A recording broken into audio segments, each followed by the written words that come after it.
At 7 o'clock, we got Toledo, who's 3-0, traveling to Western Kentucky, who's 2-1. Toledo favored by 2.5 points on ESPN+. Tucker Gleason has gone 46 of 75 for the Rockets, thrown for 662 yards, 9 touchdowns, 0 interceptions.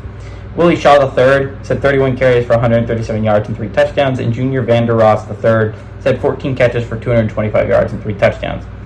TJ Finley for the Hilltoppers has gone 48 of 75, thrown for 490 yards, 1 touchdown, 2 interceptions.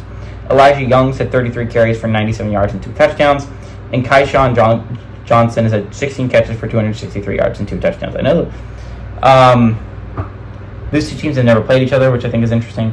I know those stats don't sound phenomenal, but they have led Western Kentucky to 2 wins, which is pretty shocking, all things considered, considering how often Western Kentucky wins off their defense, right? I mean, their offense.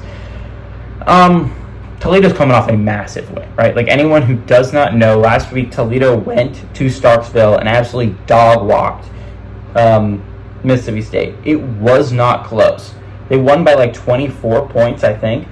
Just a massive win on the road for a Toledo program, right? To go to Mississippi State and beat them that handily throws you right back in the conversation, at least in my opinion. They're one of the 5 teams right now I'm most excited about talking about with a chance to make the playoffs, right? Because the minute you win against a Power 4 team, I think your name should be thrown in the conversation as long as you have 0 losses if you're a Group of 5 team. Right now, Toledo has 0 losses. And I understand Mississippi State is not Notre Dame, right? Northern Illinois pulled off a massive upset on the road against a really good football team. But Mississippi State isn't that, right? Like, that's still a Power 4 football team that they went on the road and beat. That's why Memphis, I think, is right up there in the conversation. I think that's why we're adding Toledo in the conversation. I think that's why we're keeping UNLV in there as well, is their wins over Power 4 competitions are impressive, especially on the road. That being said, I expect a little bit of a letdown this week. You're coming off a big program win. You went on the road to Starksville and beat Mississippi State, but you're still going on the road to Western Kentucky, a Western Kentucky program that is solid, that is ridiculously solid. It is always good. I understand that they lost to Alabama by a lot, but they lost to Alabama, right?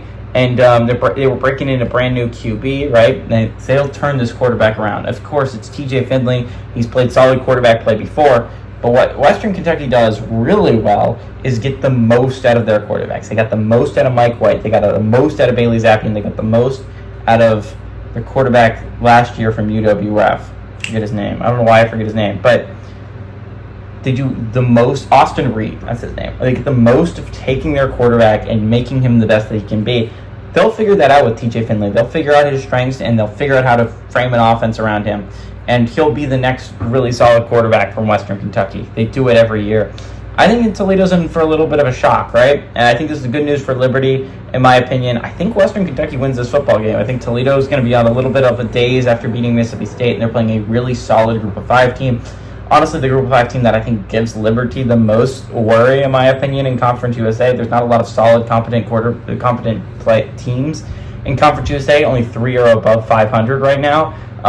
Western Kentucky is one of those teams. I think they stay that way. Give me Western Kentucky to win and pull off the upset at home.